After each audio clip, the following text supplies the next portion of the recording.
Napakalaki po nito. Dalawang plywood ang taas. Malaki po ang inilakan nito.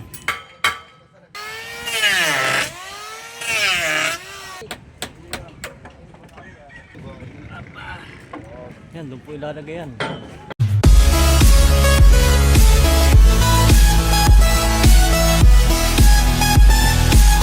Magandang umaga po mga kasimple. Ako po ay nandito na sa Subic. Ito po yung aming bangka. Yan, paspasan po pag aayos. Kakanti na po. Kulang na lang po ay arag-arag dito sa tabi. Saka po wiring.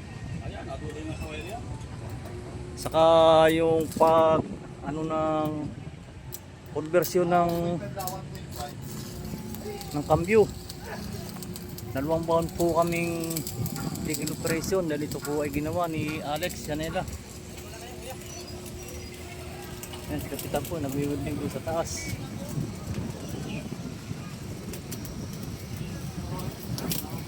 Lalagyan po ng kawayan yung aming sabitan ng trapal. Napakalaki po nito. 2 plywood ang taas. Konting trabaho na lang po. Ito, arag-arag. Saka dadagdagan po namin ng katik. Ito po ang bangkang ito ay lumuwang, tumaas, sumaba. Malaki po ang inilakan nito. Siguro po kahit 20 tonelada, 15 tonelada kaya na nito.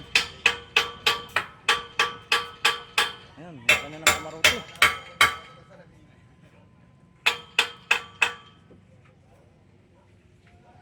Kakaunti na po ang kulang. Makakapagkarga na kami ng lambat. Papahuli po namin yung wiring. Ayan, mga wire. Kailangan po ay may arag-arag na pagwa-wiring. Gawa po ng mga ilaw. Ano po mga kasimple, kamay po tuloy-tuloy lang paggawa. Ito po yung aming gagawing sahig dito sa loob ng kamarote. Yan, dudugtungan po namin at kapos na.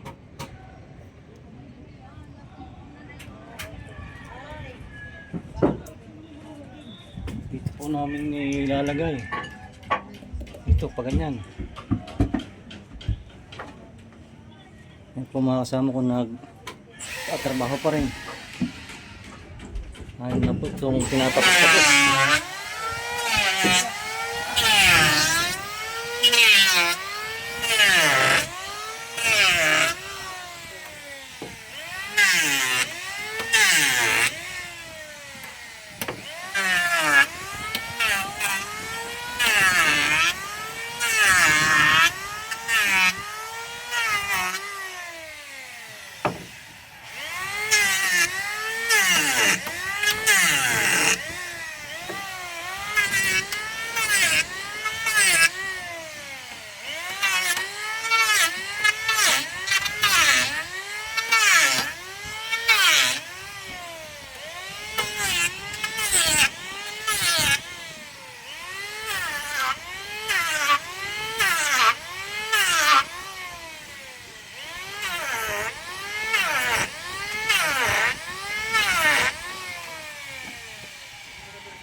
Nagtatali po ng ng trapal.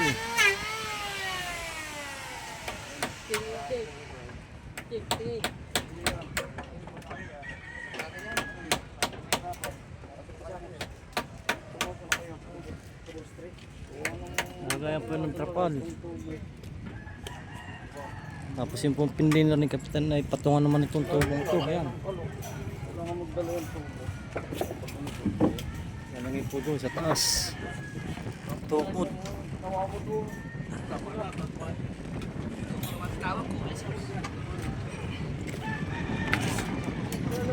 Ilang araw pa po ito at ito ay makakapag-operate na.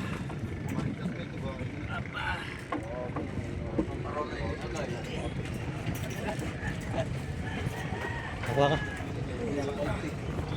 Yan, nakabili na po ng metro. Kami po walang gamit.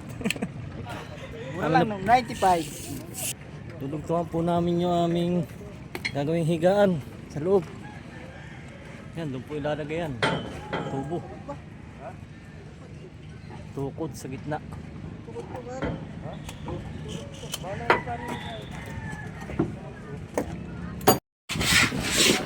Po mga kasimple na tapos na po namin yung dalawang higaan. Yan.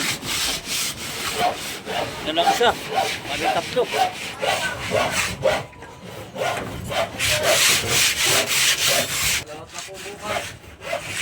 Bukas.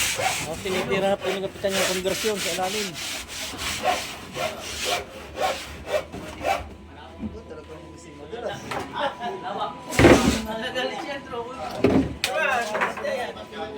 Ano, pipicturahan.